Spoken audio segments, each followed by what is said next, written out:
All right, we get our groove on here to start the actual work week. Labor Day in the rear view. We did 2 mocks, had 3 shows come out yesterday because we're a little bit nutty here on Old Man Squad Fantasy Basketball. I'm just, maximizing content between now and at least the start of the season is by design. Pull back the curtain a tiny bit. I changed spots. Many of you guys know this. For a long time, I was with Hoopball Sports Ethos, and a couple months ago, I founded this network. And so right now, this is my opportunity to try to let everybody know where I'm at. So sorry for inundating you with things, but also you're welcome if you like them. And if you do, please like, rate, and subscribe. That helps to spread the word. I'm Dan Vespers, at Dan Vespers on social, at Old Man Squad is the network. Follow that one. In addition to me, Old Man Squad, the Twitter will follow you back.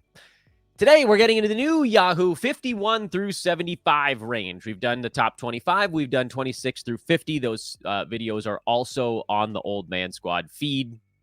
Episodes also on the Old Man Squad feed, however you're taking in the content. And today, we're taking a look at the rearranged, basically, I guess that's the early 5th through early 7th rounds? Question mark? Yeah, that's the one.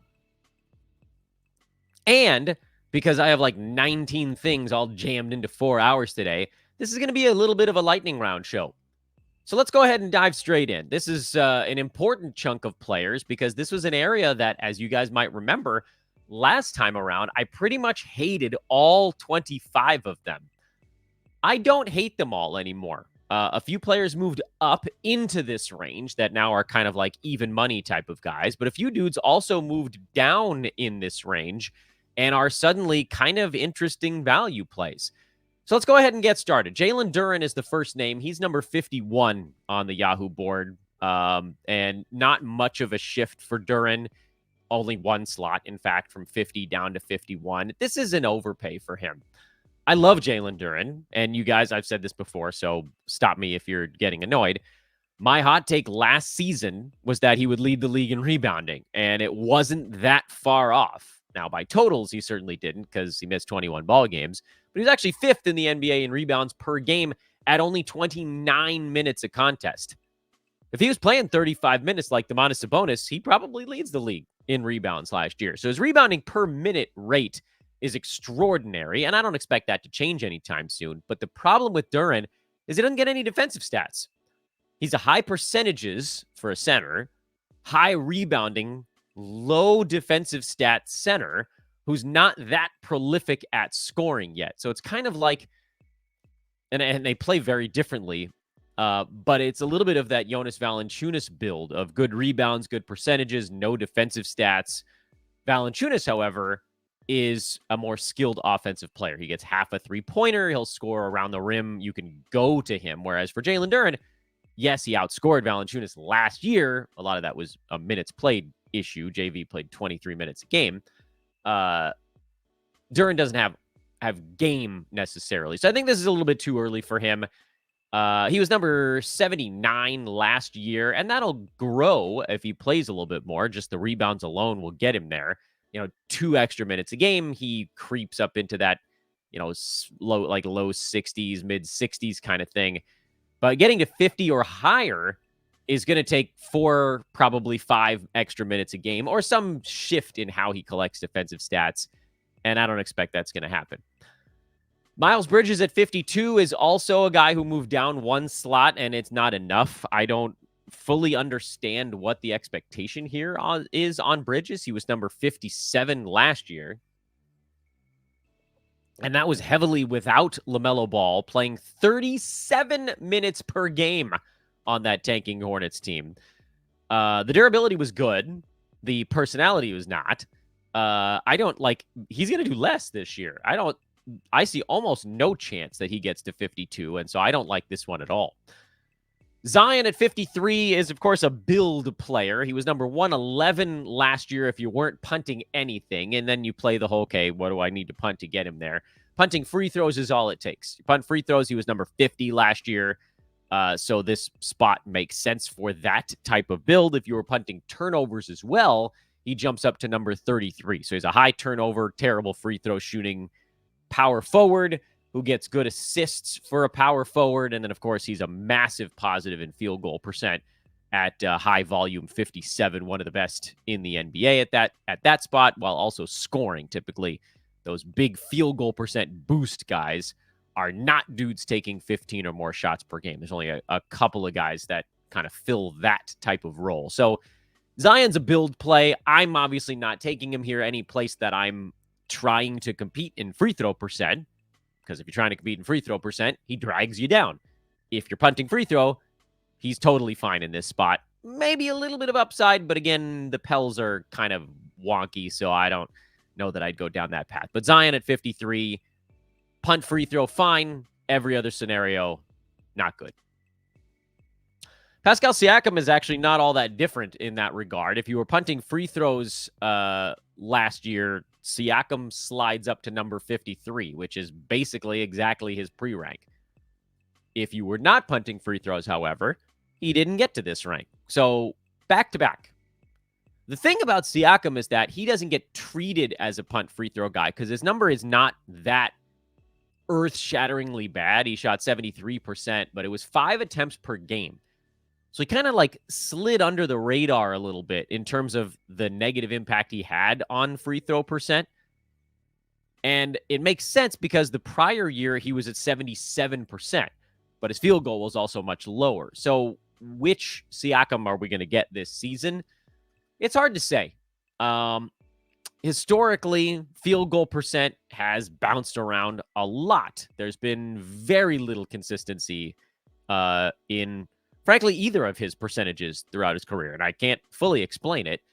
But, this year at 53.5%, previous 2 seasons were 48, 49.5, then it dropped to 45 going backwards. There was another 45, 55 before that.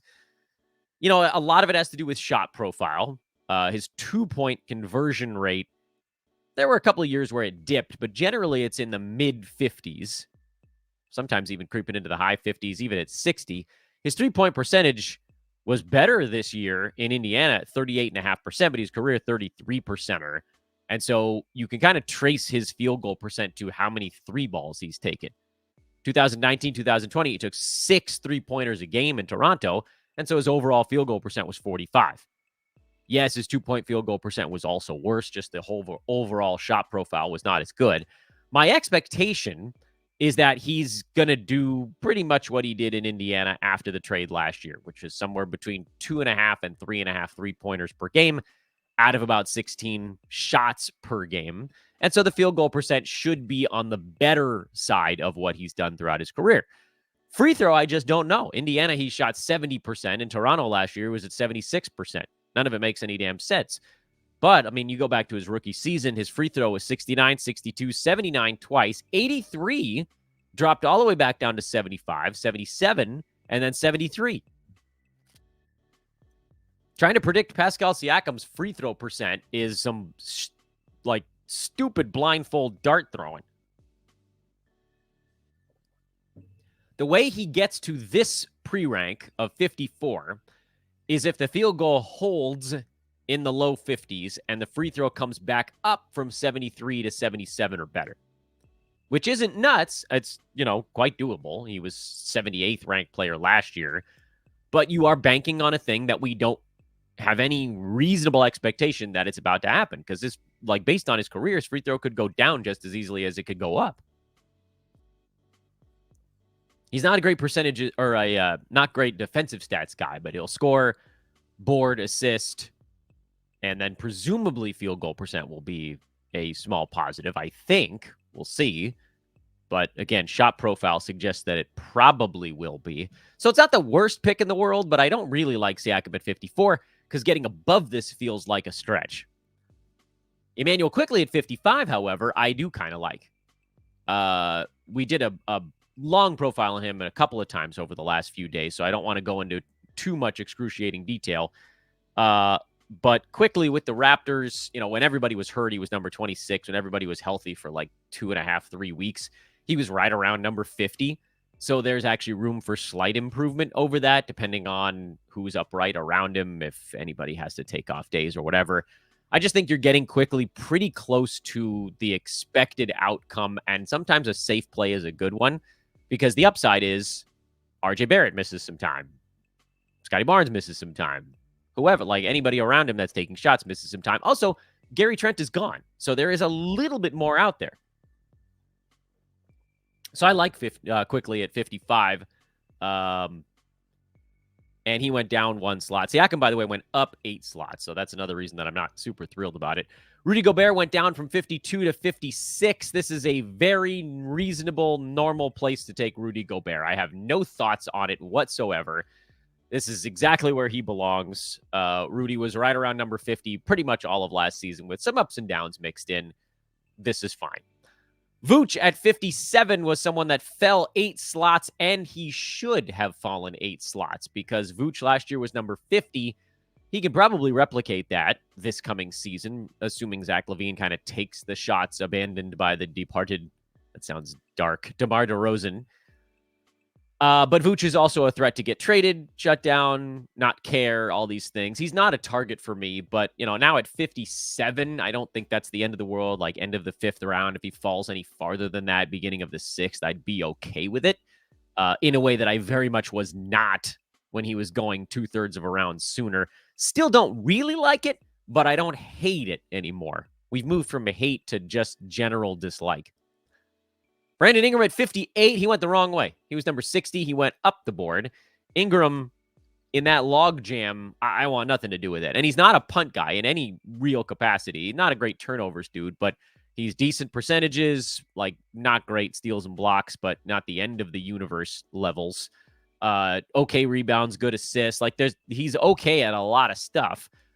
But the way for him to get up the board is to have more to do. And if anything, he's going to have less to do, and he's injury prone. So I want nothing to do with Brandon Ingram at 58. He remains one of my least favorite plays on the board. And we'll move on. Nick Claxton at 59. Kind of a polarizing option with Claxton. He was number 73 last year after being up in the 20s and 30 range the year before this past season. And the drop-off for him was weirdly field goal percent, which was still good, but down. He shot almost 71% 2 seasons back and had 3.4 combined defensive stats. This year, he was at 2.7 defensive stats and shot 63%. So his blocks, in particular, and his field goal percent remained elite, but they were hyper elite the year before. And I don't really know which Claxton we're going to get this season, especially with Brooklyn likely going into tank mode. I'd be a little bit nervous about him. And he's a punt free throw guy, terrible at the foul line. I would rather spend my punt free throw center capital on one of those guys we've been talking about that's in that like 110 to 130 range. Trace Jackson Davis, Mitchell Robinson. Daniel Gafford isn't really a punt free throw guy, but he's down in that range. Derek Lively's in that range. I don't see the necessity to go Claxton there because if there's any additional drop-off, he's the same as those dudes. If he stays the same, he's a little bit better than them. But if there's drop-off, whoopsies. Mikal Bridges at number 60, I am very much okay with this one. This is where he belongs. His role likely shifts back to a little more defense and a little more efficiency. I don't think we can guarantee that he leaps all the way back to the efficiency of Phoenix, but he probably continues to do a little more on offense than the Phoenix years. So there's some kind of scales of justice balancing that's likely to take place with Mikal Bridges. This is exactly where he belongs. He's probably going to be like a 45 to 80 range dude. This pretty much splits the difference on that. Is there a chance he could beat this? Yeah. Is there a chance he goes behind it? Also, yes. He's going to play. Tibbs is going to roll him out there a ton of minutes, and he's got pretty good positional eligibility, and he's likely to get you some decent steals this year. My guess would be higher than the one he got last year in Brooklyn in just an awful situation. Like, nobody got along for the Nets. It was ugly. So I kind of like Mikal Bridges at 60. I don't know that I'd call him a massive value or anything, but he's a very reasonable play there, and again, sometimes reasonable is okay. We are zooming, but let's take a 10-second break for a commercial.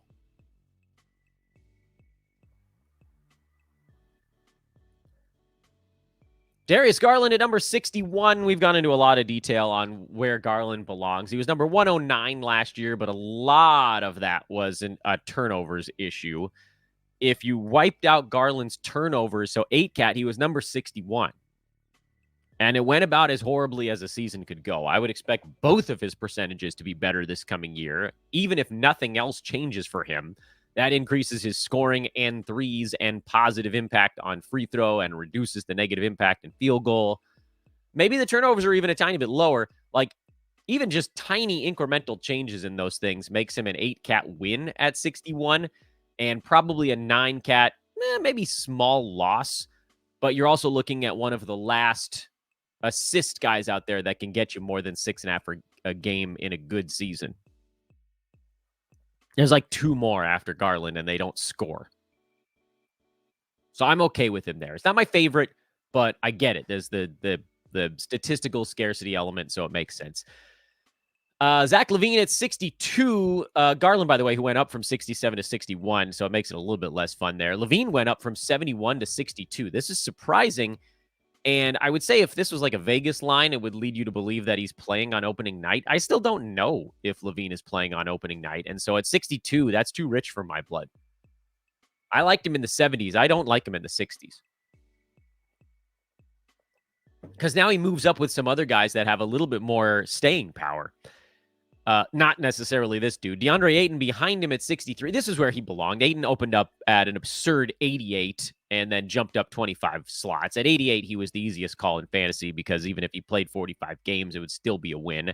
At 63, this is an accurate spot because there's a big shutdown risk factor with Ayton.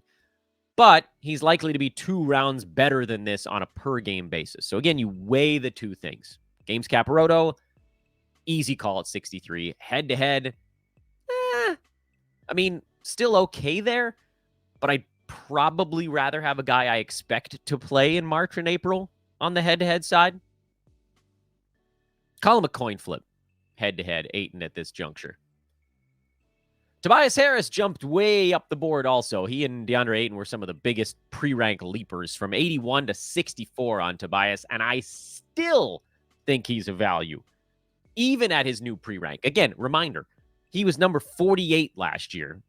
Someone on Twitter made a really good point. I think they were like, Tobias Harris is basically like what we all want Jaylen Johnson to be, which, I mean, true, not true, whatever. Jaylen Johnson is going to be better defensively than Tobias, but like, both of these guys are taking likely a usage jump forward, and everybody is falling over themselves. And I get it. Jaylen Johnson's going to be fun. I would love to have him on my team too, but you're going to have to spend a 3rd-round pick likely on Johnson. You can get Tobias Harris here in the 6th round, and their seasons might end up pretty freaking similar. So I still like Toby at 64.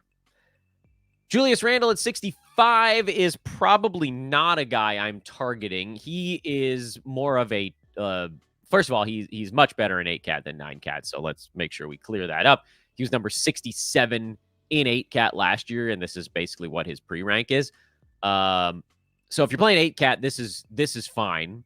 And if you're playing 8-cat and punting a percentage, then he's a good pick here. If you're playing 9-cat, then he's a little too pricey at this spot, because I get it. Like, you could just say I'm ignoring turnovers, but Randall's turnovers are very high.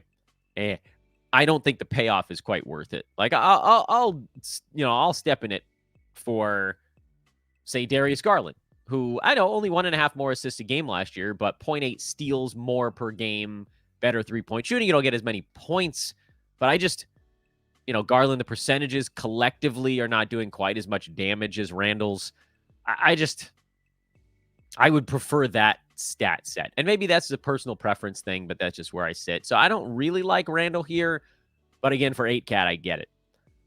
Brandon Miller at 66 is one where I am a little bit different than the consensus on him. He was very good down the stretch when he got to do a crap ton. He was taking 15, 16 shots a ball game and rolling up points and a ton of threes.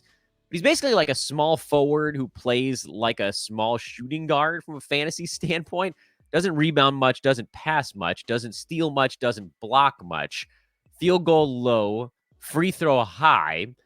So what fantasy stat set did I just describe? Points, threes, free throw percent. That's a shooting guard. And I don't know, I don't really know what position they're going to have Brandon Miller playing. Charlotte's a goofy situation.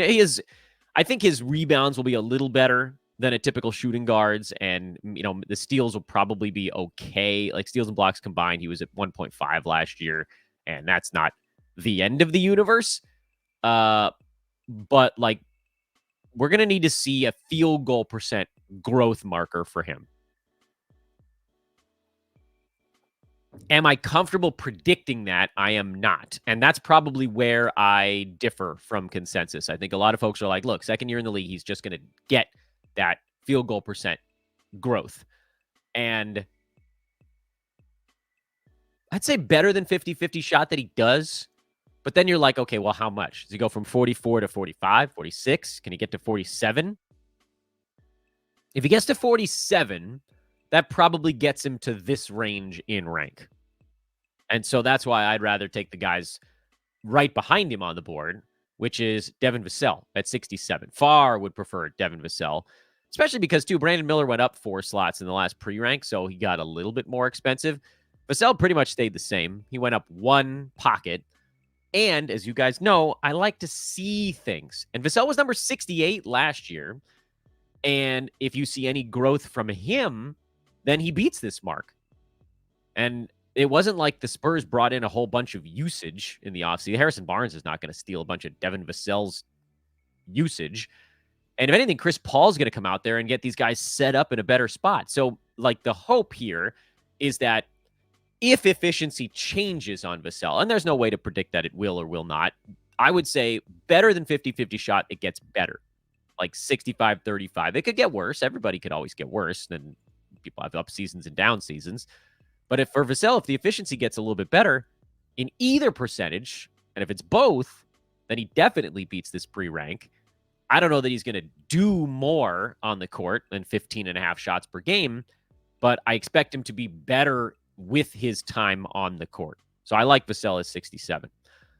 I like Mark Williams at 68.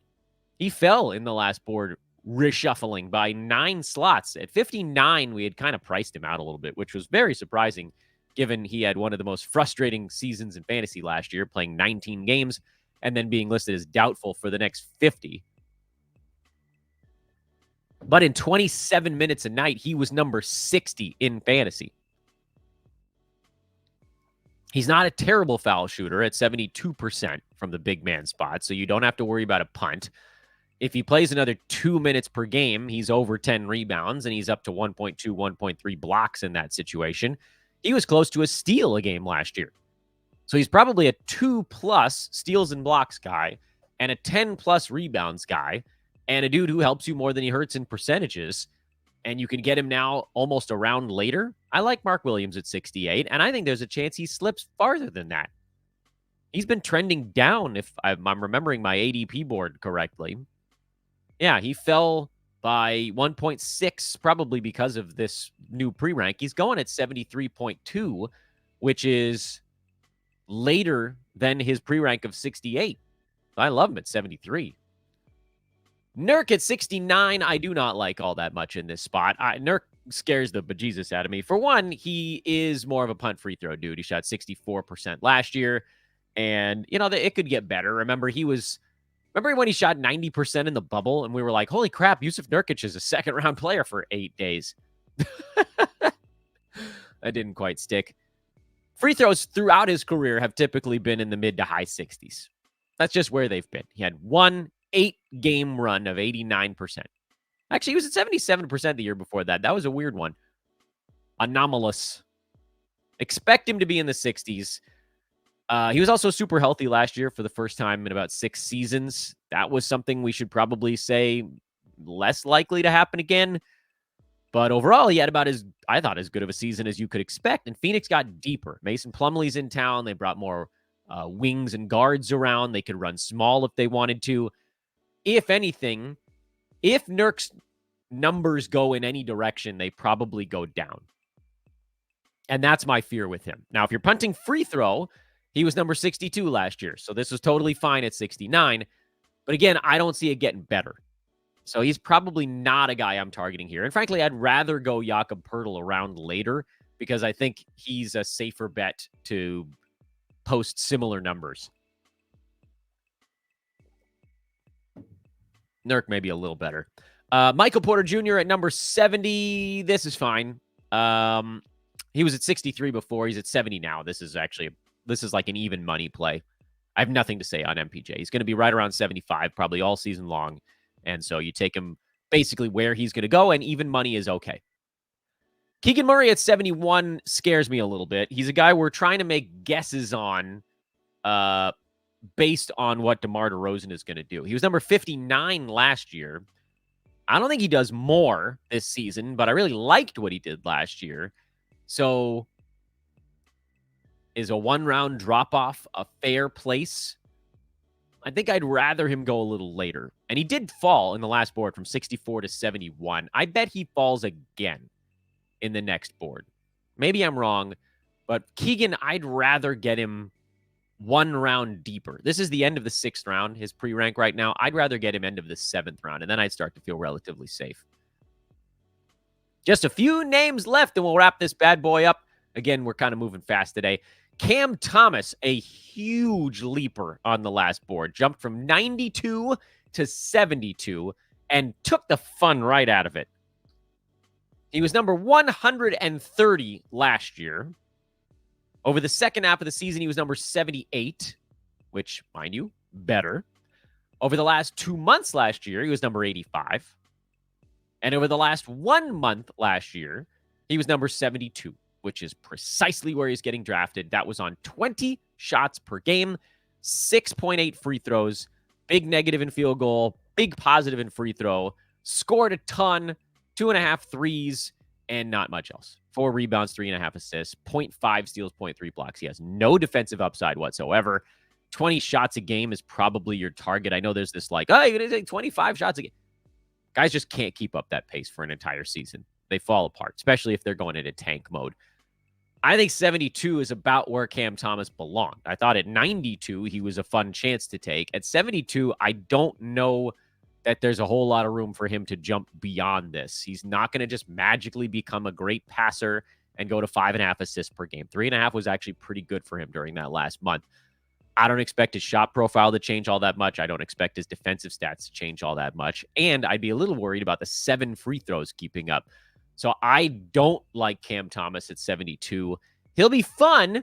You'll get some 40-point games, but it's going to be, like the Bojan Bogdanovic game where it's 40 points, 1 rebound, 1 assist, no steals, 3 3-pointers on, 13 out of 30 shooting and, 7 for 7 at the free throw line or something like that. That's the kind of line you're looking at, which is that'll be fun that night. But then you're going to squint at it and you're going to go, oh, piss. Like I got 3 really good categories and then a mess everywhere else. Brook Lopez at 73. It's funny. I don't have that much excitement about Brook this year. He's always a guy that I've targeted, but his role changed so much under Doc Rivers, and he was like a 90 range dude because he wasn't blocking 2.5 shots a game anymore. It was at like 1.6, 1.7, and that's where his value was tied up. And these heavy blocks dudes, when you peel off, for him, it was like a third of his blocks, and he became just very good at that category instead of, can carry you in a given week kind of guy. Then his value fell off a cliff, from 30 to 100. Maybe Brook gets back into a groove. Maybe they adjust things a little bit so he goes shot blocking crazy. I think 73 is a pretty fair spot for him, but there, believe it or not, is a chance that he does worse than that. So Brook Lopez is the path you take here if you're punting rebounds, probably, and you missed out on Miles Turner earlier, or maybe you want to just sort of double up on that not great rebounding, shot blocking centers that won't hurt your percentages. That's where he makes a lot of sense in this juncture, because if you're punt rebound big, like he was fantastic in punt rebound, even down the stretch to get 1.7 blocks from a big man who's not rebounding. That's great because, threes and free throw percent and like he does this other stuff. But if you're hoping to get big man stats out of him and you badly need every block he could bring to the table, then maybe he's not the play there. So call it, again, a bit of a coin flip, so I'll say he's in about the right spot. Clint Capella at 74. I absolutely detest this rank. This feels like a typo. He was number 91 on the board before, and even that I thought was questionable. But also, I can sort of write it off as punt free throw because Capella was 95 last year in 9-cat. Punt free throw, he was 59. It seems like his job is going to shrink. If you're punting free throws, like, this is fine. But again, I would still suggest just going and get one of those guys that's going late. Like Walker Kessler was number 64 punt free throw last year. Capella was 59, and you can get Walker Kessler now, like 3.5, 4 rounds later. 3 rounds later, I guess. There's absolutely no reason to get Clint Capella when you can get Kessler or Trace Jackson-Davis or Derek Lively. All these guys last year were in that same, like Derek Lively was like 15 slots behind Capella and spent half the year hurt. You know, and then the Mitchell Robinson was awful last year, and he was still number 89 if you were punting free throws. There's no reason to spend draft capital on Clint Capella at this juncture, regardless of what you're doing with your team. I know, Dan, you say, Dan, I'm punting free throw. Go get a cheaper one. Shore up your other categories first. Take Porter Jr. before. Take Beal. Take D'Lo. All these guys take care of categories that you can't get 3.5 rounds later, but a punt free throw big, you can. And finally, Tyler Herro at 75. He stayed exactly the same. Did not move. One of the rare players on the last Yahoo board that didn't shift at all. I happen to think this is too early on Herro. He was 89 last year on a team that now has a redundant piece, which is Terry Rozier.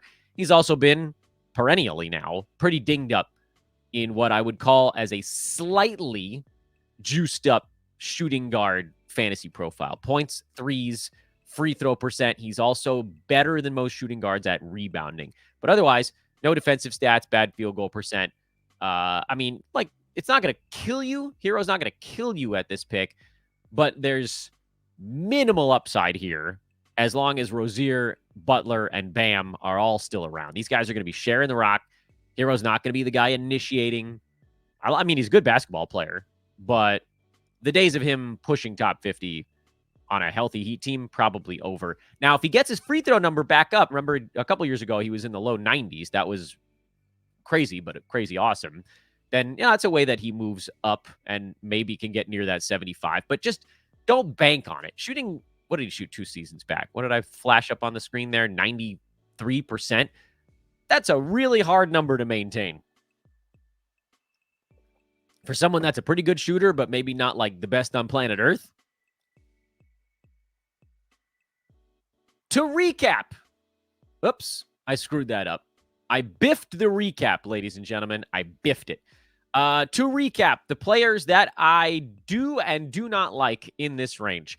I like Immanuel Quickley in this range. I like Tobias Harris. I like Devon Vassell, and I like Mark Williams. I don't like Brandon Ingram. I don't like Yusuf Nurkic. I don't like Clint Capella. I think a lot of guys are even money in this. I don't really like Jaylen Duran all that much, or Mel Bridges either. You got a lot of build guys in there, like Zion, Siakam, Garland, who I actually kind of like. I don't really like Claxton all that much. Mel Bridges, Ayton are even money. Michael Porter Jr. even money. Keegan maybe a little early. Cam Thomas a little early. Brook Lopez kind of even money. Herro perhaps a little early as well. Thanks for tuning in, everybody. This was 51 through 75. We have one more chunk of these 25ers to go during this iteration of the Yahoo board, and we'll get to that when we get to it. Today, very special day. We will have, I don't remember now. Later on today, we're going to chat with Josh Lloyd, head-to-head strategy, how to win your head-to-head league. That should be a lot of fun. That'll be coming up later on this afternoon. Like, rate, subscribe, and comment on the way out if you're watching on YouTube. And we'll catch up with you guys very soon. So long for now.